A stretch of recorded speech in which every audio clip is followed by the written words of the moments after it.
First, I'd like to thank the women who stood with me through a very hard life and dedicate some of this writing to them. Despite the animosity, recriminations, and vulgar acts of hysterical violence against innocent people from the tawdry femmes of unscrupulous rivals in museum theft, knavery, and common sense.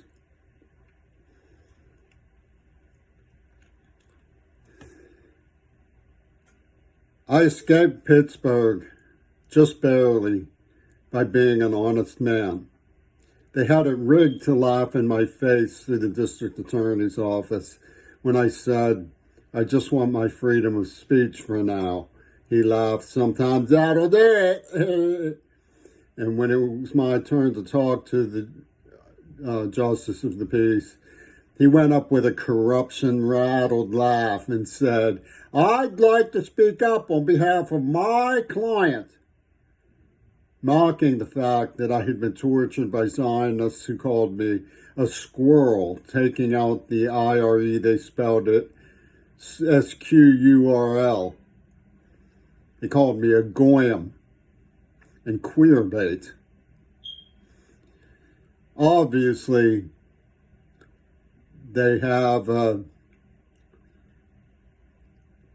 Siamese snake of some sort for a moral conscience that gnashes and lisps and rivals its own forked tongue for lies and face lies and cowardice in the city of Pittsburgh, obviously. What I would like to discuss as a matter of public safety, what is happening in Seattle's University of Washington, the coterie, in alliance with the University of Pittsburgh.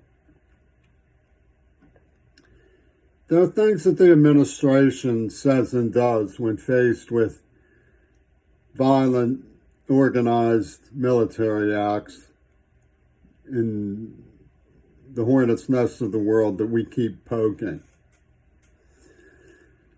Well, Netanyahu realizes that by being a brutal, psychotic monster, all of us are going to just want finally and effectively to bring the murder of children to a stop.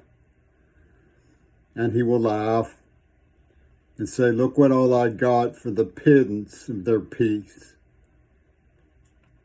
And we're mourning the fact that we are effectively cut off from the moral conscience of the world. Yemen, who has stood up for Gaza.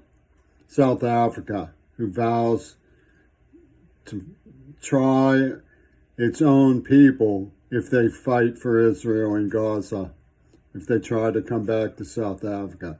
Saudi Arabia, in all its usual duplicity, at least succeeded in mourning by refusing to participate in Luciferian attacks on Yemen. And of course, the devil-may-cares of Egypt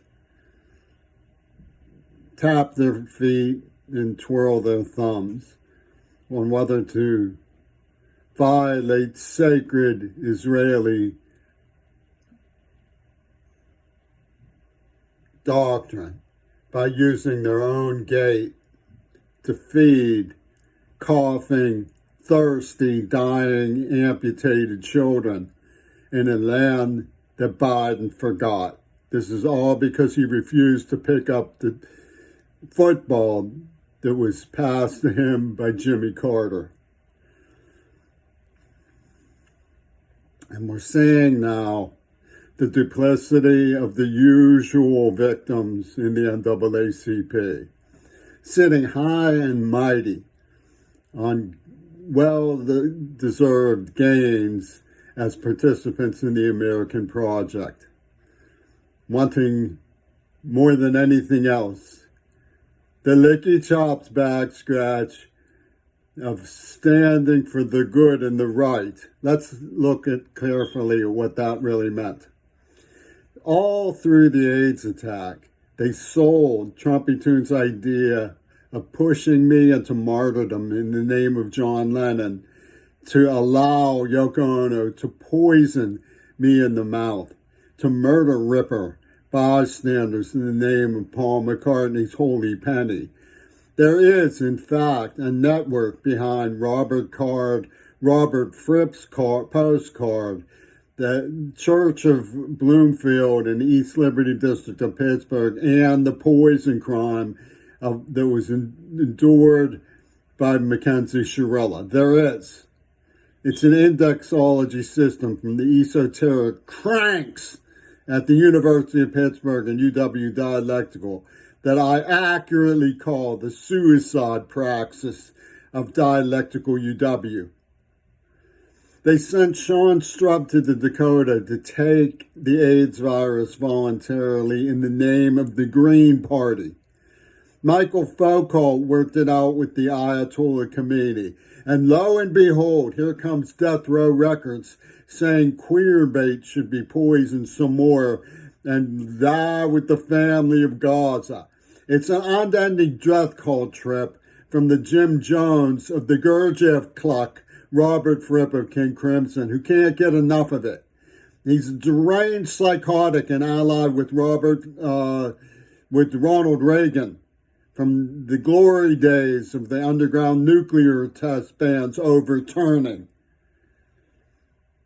Now we're supposed to say, we believe Putin and Netanyahu are not talking. No, they went into a huff.